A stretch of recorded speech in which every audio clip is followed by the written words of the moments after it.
हाय दोस्तों, आज मैं फिर आप लोग के लिए परसेंटेज वाला चैप्टर लेकर आया हूँ। आज परसेंटेज का दूसरा दिन है, टाइप सेकेंड है। पहले वाला टाइप अगर आप नहीं देखे हैं तो सर्वप्रथम उसको देख लीजिए, तब सेकेंड टाइप देखेंगे तो अच्छी बात ही समझ में आएगा। चलिए देखिए, क्वेश्चन नंबर इसमें फर्स्ट है जो टाइप सेकेंड का। किसी व्यक्ति का वेतन 30% बढ़ जाने से उसका वेतन 9,100 रुपया हो जाता है, तो उसका प्रारंभिक वेतन कितना है। दोस्तों एक बात बता दें आप लोग को, किसी भी व्यक्ति का वेतन हो या कोई भी वैल्यू हो, वो अपने आप में हमेशा 100% होती है। 100% होती है, या उसका मान अगर पूछा जाए तो 1 होता है। अपने आप में कोई भी वैल्यू हो उसका मान कितना होता है, 1 होता है। जैसे किसी भी व्यक्ति का वेतन अगर 10,000 रुपया प्रति माह है तो उसका कितना भाग है, 1 भाग है। वो अपने आप में कितना भाग है, 1 भाग है। और परसेंटेज की बात किया जाए तो अपने आप में 100% होता है। तो चलिए देखते हैं, किसी व्यक्ति का वेतन 30% बढ़ जाने से, तो इसका मतलब उसका वेतन पहले 100% रहा होगा, 30% बढ़ गया तो कितना परसेंट हो गया, 130% हो गया। तो बढ़ जाने से उसका वेतन 9,100 रुपया हो जाता है। यानी 130% जब हो जा रहा है तो उसका वेतनवा जो है 9,100 रुपया हो जा रहा है। आई होप कि इतनी बात आप ज़रूर समझ गए होंगे। 30% बढ़ गया, यानी पहले उसका वेतन अपने आप में 100% था, तो 30% बढ़ गया तो हो गया 130%। फिर यानी 130% की जो वैल्यू है वो है 9,100। तो 1% की वैल्यू आप निकाल लीजिए, तो 9,100 अपान 130, बस इसको कटा देंगे, 13 सते 91। 1% की वैल्यू हो गया आपका 70। तो हम जानते हैं कि कोई भी व्यक्ति हो उसका वेतन अपने आप में कितना परसेंट है, 100% होता है। तो 1% हो गया इतना, तो 100% की वैल्यू हो गई 70 गुणे 100, यानी 7,000 रुपये हो गया। यानी उस व्यक्ति का प्रारंभिक वेतन कितना है, 7,000 रुपये। आई होप कि इतनी बात आप जरूर समझ गए हैं। देखिए क्वेश्चन नंबर ऑफ सेकेंड इसी पर। देखिए दूसरा क्वेश्चन जो है ना, किसी संख्या में 25% की कमी हो जाने से वह संख्या 375 हो जाती है, तो उस संख्या का 62% कितना होगा। यानी संख्या है अपने आप में पहले 100% होती है, उसमें बोला है कि संख्या में 25% की कमी हो जाने से, तो यानी अब कमी हो जा रहा है, यानी घट जा रहा है 25%।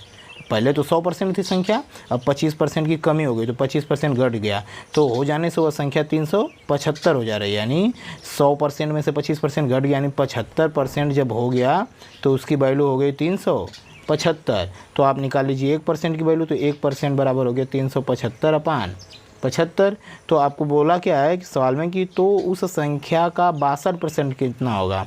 तो 1% की वैल्यू इतनी हो गई, यानी कटा दीजिए इसको, 25 थी 75, 25 से कमा 25, 12, 25 पचे 125, 3 पचे 15, 5 आ गया। 1% की वैल्यू कितनी आ गई, 5 आ गई। तो बोला है कि तो उस संख्या का 62% कितना है। यहाँ पर अगर उसका प्रारंभिक मान पूछता है, यानी 100% की वैल्यू पूछता है, तो 1% की वैल्यू आ गई इतना, तो 100% की वैल्यू 100 का गुणा कर देते हैं। लेकिन यहाँ पर बोला है कि उस संख्या का 62% कितना है। तो 62% जब निकालना है तो 62% बराबर 1% 5 है, तो 62% 62 कैसे हम क्या कर देंगे, हम लोग गुणा कर देंगे। यानी 5 दूना के 10, 5 छक्का 30 एक 31, यानी उस संख्या का 62% कितना रुपया हो गया, 310। यानी अगर रुपया है तो रुपया, नहीं तो बस वैल्यू दिया है तो 310। आई होप कि इतनी बात आप जरूर समझ गए होंगे। चलिए देखते हैं क्वेश्चन नंबर थर्ड। देखिए थर्ड क्वेश्चन है ना कि चावल के मूल्य में 30% की कमी हो जाने से, चावल का जो मूल्य है ना 30% की कमी हो जा रही है। तो यानी पहले उसका जो भी मूल्य रहा होगा अपने आप में पहले 100% रहा होगा, लेकिन उसमें से 30% की कमी हो गई, यानी 30% उसमें से घट जाएगा, तो कितना परसेंट बचेगा, 70% बच गया। यानी 30% की जब कमी हो गई तो 70% हो गया, तब उसका मूल्य 2,800 रुपया हो जाता है। यानी जब 70% उसका मूल्य हो जा रहा है ना, तब उसका मूल्य 2,800 रुपया भी हो जा रहा है, 2,800 रुपया प्रति क्विंटल। यानी यहाँ पर सवाल में दिया है 2,800 रुपया प्रति क्विंटल दिया हुआ है। तो चावल का प्रारंभिक मूल्य यानी किलोग्राम में प्रति किलोग्राम कितना था, तो उसका प्रारंभिक मूल्य यानी 100% की वैल्यू बताना है, वो भी प्रति किलोग्राम में। तो ये 70% की वैल्यू आ गई 2,800, तो 1% की वैल्यू निकाल लेते हैं। 1% बराबर 2,800 भागे 70, 7 चौक 28, यानी 40 हो गया। 1% की वैल्यू कितना रुपया हो गया, 40 हो गया। तो उसका प्रारंभिक मूल्य तो कितना हो गया, 100% हो गया। उसका प्रारंभिक मूल्य 100% हो गया, तो 40 गुणे 100 यानी हो गया 4,000 रुपये। तो 4,000 रुपये प्रति कुंटल हो गया। 4,000 रुपये प्रति कुंटल हो गया। तो यहाँ पर सवाल में बोला है कि प्रति किलोग्राम कितना होगा, तो किलोग्राम में चेंज करने के लिए हम लोग 1000 से इसमें क्या कर देंगे, भाग देंगे रुपया में। जो 4,000 रुपया प्रति कुंटल आया है वो 4,000 रुपये प्रति में 1000 से भाग दे देंगे तो वो प्रति किलोग्राम में आ जाएगा। तो 3 शून्य से 3 शून्य कट गया, आपका आ गया कितना, सॉरी 1% की वैल्यू इतना हो गई, तो 100% की वैल्यू हो जाएगी आपकी 40 × 100 यानी 4,000 रुपया। तो 4,000 रुपया प्रति कुंटल आ गया, यानी 4,000 रुपया प्रति कुंटल आ गया। तो इसको सवाल में पूछा है कि प्रति किलोग्राम कितना होगा, तो प्रति बनाने के लिए 100 से क्या करते हैं हम लोग, भाग देते हैं। 100 से क्या करेंगे, भाग देंगे, बस 2 जीरो से 2 जीरो कट गया, यानी 40 रुपया प्रति किलोग्राम यानी प्रति केजी। ये आ गया दोस्तों आपका आंसर। आई होप कि इतनी बात आप ज़रूर समझ गए होंगे। चलिए देखते हैं क्वेश्चन नंबर 4।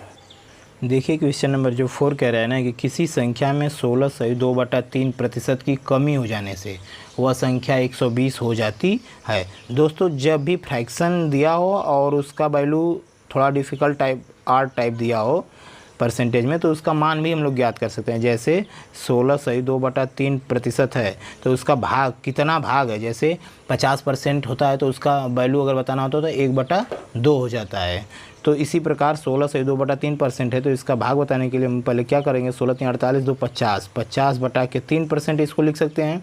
परसेंटेज हटाने के लिए इसी में हम अपान क्या कर देंगे, 100 से भाग दे देते हैं।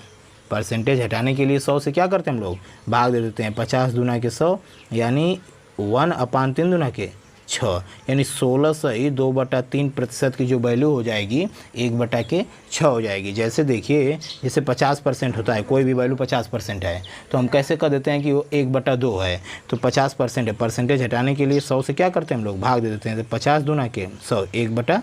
देखिए परसेंटेज हटाने के लिए 100 से भाग दे देते हैं और परसेंटेज लगाने के लिए 100 से गुणा कर देते हैं। आई होप कि इतनी बात आप ज़रूर समझ गए होंगे। अब यानी इतने की वैल्यू हो गया 1/6। तो सवाल में बोला है किसी संख्या में 1/6 की कमी हो जाने से वह संख्या 120 हो जाती है। यानी कोई भी संख्या अपने आप में 1 थी, ये परसेंटेज में रहा होता तो 100% रहा होता, लेकिन जब यहाँ पर वैल्यू आ गया तो कितनी है, अपने आप में 1 हो गया।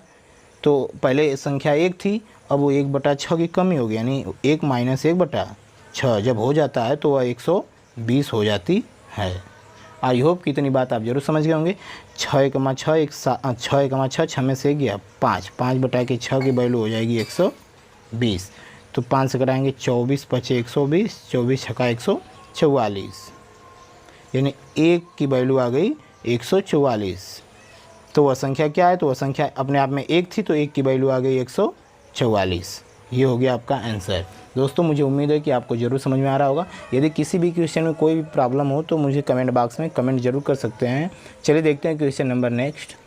देखिए क्वेश्चन नंबर जो 5वां कह रहा है ना कि किसी संख्या में 12/1/2% की कमी हो जाने से वह संख्या 56 हो जाती है। तो जैसे चौथा क्वेश्चन किए हैं सेम उसी तरह 5वां भी कर सकते हैं। जैसे 12/1/2% की जो वैल्यू है उसको हम लोग निकाल लेते हैं। 12 दूना 24 1 25/2। अब परसेंटेज हटाने के लिए 100 से क्या कर देंगे, भाग दे देंगे। तो 25 चौके 100, 1/4 दूना के 8, यानी कि अब इसकी जो वैल्यू है वो हो गई 1/8। तो सवाल में हो जाएगा किसी संख्या में 1/8 की कमी हो जाने से वह संख्या 56 हो जाती है। तो पहली संख्या यानी पहले कोई भी संख्या हो अपने आप में 1 होती है, तो 1 में से 1/8 घट जाएगा यानी कमी हो गया, तो बराबर कितना हो गया, 56 हो जाता है। तो फिर 8 × 8, 8 में से 1 गया 7, 7/8 बराबर कितने हो गया, 56 हो गया। तो 7 × 8 = 56, तो 8 × 8 = 64, यानी 1 की वैल्यू आ गई 64 आ गई।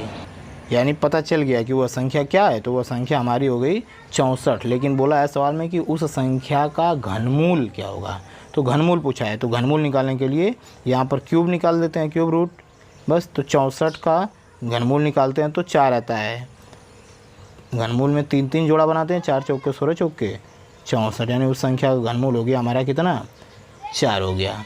ये हो गया दोस्तों आपका आंसर। दोस्तों अगर मेरा पढ़ाया हुआ आपको अच्छा लगता है तो लाइक कमेंट और सब्सक्राइब जरूर करें, दोस्तों में शेयर करें। यदि किसी भी क्वेश्चन में कोई भी प्रॉब्लम हो तो कमेंट जरूर करें। Thank you for watching this video.